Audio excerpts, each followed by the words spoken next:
So let us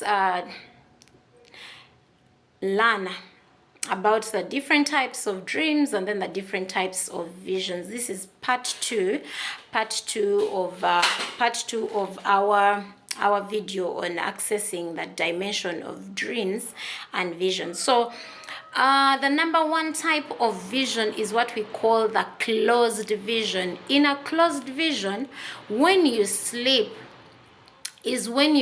but you see without sound. Like I said, the difference between a dream and vision is very small. Because in a dream you see and hear at the same time. Now what we call a closed vision is when you are asleep but you see with no sound. So that's not a dream. Most of you confuse closed visions with dreams. So if you are in a dream, what you would call a dream, okay? If you are sleeping and then you had this encounter and then you saw this message or you saw this activity in your dream, but you see you're just seeing you're seeing visions, you're seeing people doing things, you're seeing things, but no one is saying anything. There is no sound in whatever is manifesting. That is what we call a closed vision. You're asleep, but you see things going on in your presence, but with no sound. That's a closed vision. Then we have what we call an open vision. An open vision happens when you are awake. An open vision literally happens when you are awake. The spirit lifts you, like what we saw in Ezekiel 37. The Spirit of the Lord lifts you and takes you in a path and takes you anywhere, and then you encounter things, like you see things as if they are happening at the moment. So that is what we call an open vision. You're not asleep, you're wide awake, but then the Spirit of the Lord takes you. There are people who have seen accidents. Someone is seated, let's say, right in their house, but then the Spirit of the Lord leads them to, let's say, a road in the countryside, and then they are seeing an accident happening and all these things. So sometimes God is telling you to pray for to pray for the people traveling, to pray for, so with open visions you are wide awake, but the Spirit of the Lord lifts you and takes you to a place and allows you to see what he wants you to see. That is open visions. We've looked at closed visions, then we have what we call open visions. Then we have what we call an external vision. An external vision is what we call the out-of-body experience. Is that external vision? You are sleeping, you are in your bed sleeping, but then it's as if it's a dream. And then you see your body, you see yourself get out of your body. And then you see yourself walk, like you're in your bed, you're sleeping, but you're seeing yourself out of bed, probably walking through the door, or probably doing things in your bedroom, or walking through the door, or going to do things. Like you literally see yourself walking, and then you walk back and come and look at your body in bed, and you enter the body back. It's a very external visions are very scary. External visions are very scary. They do not happen to anyone. Those are people who have attained a certain dimensions, people who are walking in the, like, who are manifesting in the realm of dreams, of dreams and vision interpretation. Those things usually happen to people who have mastered this dimension. So that is what we call an external vision. It's an interesting thing, but it's a very scary thing, because you can I don't know whether you understood what I said. You're in your bed sleeping. It looks like it's a dream, but then all of a sudden you feel as if you're awake. but like you feel like you're awake, but you're in your bed sleeping. And then you look at yourself, get out of your body, and then walk. And you can even turn back and look at it like, my body is just there in bed. And then, but something is leading you, and then you walk to go to wherever you're going or to do whatever. You could even walk and get out of the house, and you even see the manifestations of the environment, or walk and go to classrooms, or walk and go to companies, or walk and go to different places. And then you come back and find your body and look at it and enter your body again. So that is what we call out of body experiences. Most of you have not encountered this. Some of you see this in movies. You know that devil manipulates. So some of you see this in movies and you think it's demonic. It's not demonic. That is what we call an external vision. Only that the devil steals things of God, and because we lack knowledge, he will steal. And then you think an out of body experience makes you a witch, or makes you a night dancer. People you call night dancers, okay, those ones probably come with their different manifestations, but you're walking in spirit. Your spirit is out there roaming and doing things and then coming back to your body. So your spirit gets out of your body and then it does things. So that's what we call an external vision or an out of body experience. It's something I wish everyone could access. It's a very interesting situation. So another type of a vision is what we call mental visions. Mental visions are visions of the mind. And now visions of the mind happen to so many people. The mental visions are the lowest level visions. So these ones really happen to everyone. They literally happen to everyone. This is when you're thinking about something and then something shows up. Let's say you were thinking about a person and then the person shows up and you're like, wait a minute. I was thinking about this person. How did they show up? Or this is when you're thinking about color something, and then you see someone wearing the same color, and you're like, wait a minute, I was just thinking about this. So those are mental visions. They're visions of the mind. So you think you're thinking about something, and it shows up in your mind because something is going to happen. It shows up in your mind. You're thinking about something, and then it shows up in your mind, and then later shows up physically. So that's how people be like, I thought about you in that day. How come I've seen you? That is what we call mental visions or visions of the mind. The other type of vision is what we call spiritual visions. Spiritual visions are literally dreams within a dream, or a vision within a vision. Literally a dream within a dream. Like we already talked about closed visions. Closed visions is like a dream but with no sound in it. Like you're literally just seeing things. So when I say a dream within a dream, I hope you understand what I mean. So I literally mean a vision that happened within a vision. So a dream that happened without a sound. So spiritual visions are dreams inside a dream. This is what happens. You're asleep, you're dreaming. But then in that dream, you are dreaming. I don't know whether you understand me. Like in that dream, like you're in a dream, you're asleep and you're in a dream. But in that dream, there's this understanding that you're actually dreaming. So a dream within a dream. So when you wake up, you will tell people, never say. Like I was asleep and I was dreaming, but as I was dreaming, I saw that I was in a dream. You get that kind of thing? So that is what we call spiritual visions. Those are spiritual visions. They are usually deeper manifestations as well. It's as if you're dreaming, but then you're trying to decipher the dream that either you had or having, or decipher another situation within the dream. Like let me give an example. You could be having a dream, like you're literally dreaming, and then in that dream you're seeing another dream. Let's say you're seeing another dream, you feel like you're dreaming, and then you start deciphering that dream, but you're in a dream. So this is going to take someone spiritual to understand, but I hope you pick what I'm saying. So this is what we call spiritual visions, what we call dreams inside a dream, or visions within a vision. So the other type of vision we have is what we call twilight. Twilight. I'm not good. I'm not. You know, some of these things.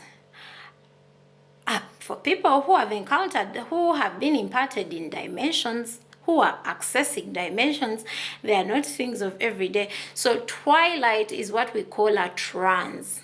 I don't know whether some of you have heard of what people call a trance, but a twilight is a form of a vision, or what we call a trance vision. Then the number 6 type of dream, we've so far discussed 5 types of visions, right? So the number 6, we've looked at closed visions, then we've looked at open visions, we've looked at external visions, we've looked at spiritual visions, we've looked at mental visions, and then our number 6 type of vision is the twilight or the trance. So now let's look at the different types of dreams. Dreams are mainly 2-dimensional. I do not want to overbreak them down into different things. They also happen in different manifestation, but I'm going to just talk about the dimensions of dreams. I'm going to talk about the different things, so I'm just going to talk about the dimensions. So dreams happen in 2 dimensions. One, they could be prophetic dreams, a dimension of the prophetic, or spiritual dreams, that is a dimension of the spirit. The only thing God can't do is contradict his word. So God will never contradict his word. So that's why when it comes to dreams, I am not going to go so deeply in the type of dreams that you get to experience, because our God can't be put in a box. Our God can't be put in a box. So we're going to talk about prophetic dreams, and then we are going to talk about spiritual dreams. I'm going to just talk about the 2 different dimensions of dreams. So prophetic dreams, in prophetic dreams, these are dreams literally about you. God talks to you about you. Those are prophetic dreams. I dreamt about this. I dreamt I was going here. I dreamt I was getting a new job. I dreamt I was getting promoted. I dreamt I was going back to the village. So literally, God talks to you about you. Because the one thing why you get prophetic dreams is you cannot master about others unless you understand more about yourself. So God will talk to you about you. So those are every dream you see that is about you is a prophetic dreams. Also, the prophetic dreams have different types, but like I said, when it comes to dreams are so detailed. I'm not going to talk about the different dreams. There are dreams of attack, there are dreams of elevation, there are dreams of manifestation, there are dreams of impartation. So there are so many prophetic dreams, but I'm going to talk about the 2 dimensions of dreams. So the number 1 dreams are the prophetic dreams, and this is where God talks to you about you. The dreams are literally about you. The message is yours. You're either going to rebuke or walk in an instruction or pray about something or avoid something. Literally, God brings you instructions about yourself. The second type of dreams are what we call the spiritual dreams. So here, God talks to you about others. And spiritual dreams most times happen to what we call watchers, or what we call the watchmen. So if God is giving you dreams about other people, God could give you dreams about relatives, a relative to pray for. Some people get dreams about the sick. You're supposed to be praying for the sick. Some people get dreams about a coming war. Some people get dreams about nations. These are all dimensions of dreams. These are all different types of spiritual dreams. I'm trying to highlight. There are dreams about nations. There are dreams about a community. There are dreams about a specific kind of people. Let's say the sick or the barren or the what. God puts this. I don't want to call it a pain. for lack of a better word, God gives you a concentration on a particular kind of something that is going to happen. But it's not about you. The dream is about other people. Either you're supposed to pray for them, either you're supposed to give them the message, either but it is about other people. So these kinds of dreams usually happen to watchmen, to seers, to prophets, because for a prophet, he's a prophet of God, he's the oracle of God, he carries God's oracle, so he's supposed to tell other people. To intercessors, if you've been called into intercession, you will have spiritual dreams about other people, dreams when you're praying for other people, dreams when you're in hospital praying for people, dreams when you're helping out another person, dreams when you're in a war but you're feeding people, dreams when you're praying for the sick. So those are what we call spiritual dreams. You're literally called into the intercession. You are supposed to stand in the gap. So God is not a gossiper. I want us to know something. God is not a gossiper. So God is not going to talk to you about someone to satisfy your curiosity. God is not going to talk to you about someone to satisfy your curiosity. So rather, he will show you, because you're either part of the problem or you're part of the solution. So the only way God will give you spiritual dreams is either you're part of the problem. So don't think that if you have a spiritual dream, it's just about other people, because there are people who say, I dreamt and I was in a war, and then I was in the war, and then I was helping these people. So it's not just about those other people. Or you could see a dream and it's about someone else, but it may not be literally just about that person. So you're either part of the problem or you're part of the solution. God is not a gossiper. God is not going to gossip to you about other people. No. There's a reason why he's giving you that dream. And if you become a gossiper because of the revelation God gives you, he will take away his gift. I'll give you an example. Personally, this is something I've gone through. There was something that was coming in my country. There was something that was coming in Uganda about a particular man of God. And then the situation he was going to go through, I should say I discerned. So I would have dreams about this man of God, like literal, this man of God. But by then, of course, I wasn't as spiritual. With these things of the spirit, you go rising in ranks, and then you go getting into one dimension after another. So at that particular time, I was accessing certain realms, but I think I was not ready, or I didn't know what to do, or because you see, God deals with the spirit. Probably God knew that I was that mature, but then my physical wasn't that mature. So I was getting these things about a man of God. A man of God. I was getting dreams about him. I was getting revelations about him. What is going to happen to his church? What is going to happen to the ministry? What he's going to go through?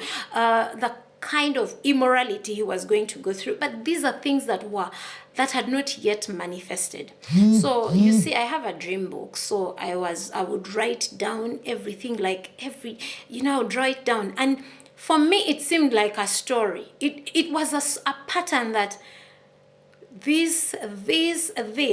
So instead of praying, instead of going into intercession for the man of God, I am confessing, I started gossiping about the man of God. I wasn't gossiping to the public, but I was gossiping with people I thought were spiritual. The people who were with me who knew the man of God. So we would, I would be like, but can you imagine this and this is going to happen to his church? Can you imagine this and this is going to happen? God showed me this. God was not lying. Those things were going to happen to the man of God. But I had not been called to gossip. No, I had been called to be part of the solution, to intercede. But I failed God. I literally failed God, because I think right now when I look back, I'm like, oh my God, I gossiped much more than I would have prayed. I condemned the man of God. And I want to tell you the truth. Those things happened to the man of God. And some of them are still happening. And even when I see them and I go back to my dream book, you people, this is like 4 years ago. And I go back to my dream book. I see the pattern exactly, how I dreamt the things and how they're happening. So God is not a gossiper. He had not called me to gossip about the man of God. He had called me. I think he thought I'm that mature in spirit, and he called me to intercede. Or he called me to be able to, maybe to talk to this man of God. Only that that man of God was not easy. you could not just easily go to him with your dreams. You'd be like, if God wants to communicate to me, you see, when mukama wakuleta moyo, that spirit, that spirit he put into Pharaoh, that spirit of stubbornness. So anyway, what I wanted, like why I gave you this example, is God is not a gossiper. When God shows you things about people, he has not called you to gossip about them. Because you see, this is what God does. He will tell you exactly what people are either going through, or what they are going to go through, or what they're coming out, or what they're battling and struggling with. That is how God is. So if he has called you to spiritual dreams, he has not called you to gossip about the person you're dreaming about. He has called you because you're either part of a problem or part of a solution. And most times you're part of a solution. So your call is to intercede. Your call is to be a watcher in that person's life. Your call is to literally let them before the Lord. Ask God for healing for them. Ask God for deliverance for them. Ask God for guidance for them. Because at that time, they are under attack. At that time, the devil is attacking them, and they are not even able to not even able to pray. You know, when we look at men of God, we think they're always walking in the spirit. No, they're human as well. So when the devil attacks, because remember we said the gifts of the Lord are irrevocable. Someone could still be manifesting in his gift, but he's literally under attack. He could stand on that same pulpit and then declare prophecies, or pray for the sick and they get healed, or preach the word so well and your soul and body changes. But beside the pulpit, the moment he gets off the pulpit, he's being torn left, right, and center. He's under attack. So we are literally supposed to be part of the solution and stand in the gap for the person God has showed you. But most of us spiritual people, instead of standing in the gap, we instead gossip. And you see, the spirit of gossip is this: oyagala olage ensi nti oli wa kitalo nnyo Mukama yakubuulidde. I think for me, I swear to God, like right now I want to say something. I repented of all that. But I think for me, I want, by that time, because I think I was still a nappy, I was still a baby in the things of the Lord, but God had given me a gift. I could have spiritual dreams. Literally, God has given me a gift to dream interpret, and so I've had so many things coming to me in that dimension of dreams and visions. So I took the gift. I think at that point I was taking the gift for granted. When God was showing me things of that man of God, because he was prominent and he was popular, I think I felt special. I wanted people to know that I actually knew these things were going to happen before they happened. So I was gossiping, I was telling people, you see, I dreamt about this in this year. I was even bringing evidence. Can you imagine? Just to prove to another Christian that, you see, I am this gifted. So that stupid pride. And of course, there's always consequences to all those things. Don't ask me the consequences I got from that, but there's always consequences. Katonda kusabula bulungi nnyo, because vengeance is his. When he gave you that message, he didn't say gossip. So you will pay for the gossip. So these days I'm reserved. There are so many things I can know about people. There are so many things I can be about people, but even if something is about you yourself, I might not tell it to you, or I might tell you after I've prayed for you. You get it? But there are people in my life I've seen pregnant, and I know that person is pregnant. They're not telling me, but I know they're pregnant. But I'm like, if they're not opening up, then I'm also not going to tell them that they're pregnant. I've seen people going to fall sick, and I know that this person is going to encounter this. And then I just stand, and then I just stand in the gap and pray, because sometimes you're going to tell someone you're going to encounter this and they're not strong enough for that. God has a reason why they told you and they did not tell them. Sometimes the call is for you to tell those people, because some people are struggling with things and they think God does not care. So if God opens up to another person and they're like, God told me to pray for you because you're going through this, then they get to understand that actually God cares. God is not silent about my situation. So as a discerned person, it's you to discern whether to tell the person or not to tell them. And also you need to know that the person you are telling something manifests in that same dimension, because you're going to tell someone something and probably they would feel so ashamed of it and they never talk to you again, or they can be like, how can this person know I do something this? Because most times God is showing you things that are hidden or that have not yet happened, or that happened in the past but people are keeping them a secret, because each of us are battling different things. But I want you to know that if you get spiritual dreams, your call is to stand in the gap. Your call is to intercede. Your call is not to gossip. Your call is not to show off that God speaks to you about things. Your call is not to make others feel bad about the situations they are going through. So yes, I hope we've all understood the ministry of, or the dimension of dreams and visions. Someday I'll come and do a little interpretation of common dreams, a little interpretation of the common dreams or different aspects of dreams, so that at least when you encounter something, you can be able to know that this means this means this, and that, and in the different dimensions. Thank you so much for listening to me, Victoria, once again, for Kingdom Therapy. Please follow, subscribe, like, share, comment. I know that there's the one thing I know about the Word of God. Every time God puts a word upon your heart and they ask you to talk about it, it's not for everyone. It's not for everyone. The Word of God is not for everyone. And the Word of God in that season is not for everyone. Not everyone in that season is sick. Not everyone in that season is getting married. Not everyone in that season is battling something. So the seasons are different. So when I bring a message, I know it may not be for everyone. It could actually be for one person. So for me, even if it's one person who has viewed my video, even if it's 2 people, 3 people that have viewed my video, I know that was the market. That was the target market. That was the target person God intended to watch that, or God intended to get that message in that season. And when the season comes for other people for the same message, because these are recorded videos, God shall refer them to the videos to watch them. Thank you so much for listening, for following me, and for always being here with me to do great things together for the kingdom. Ciao.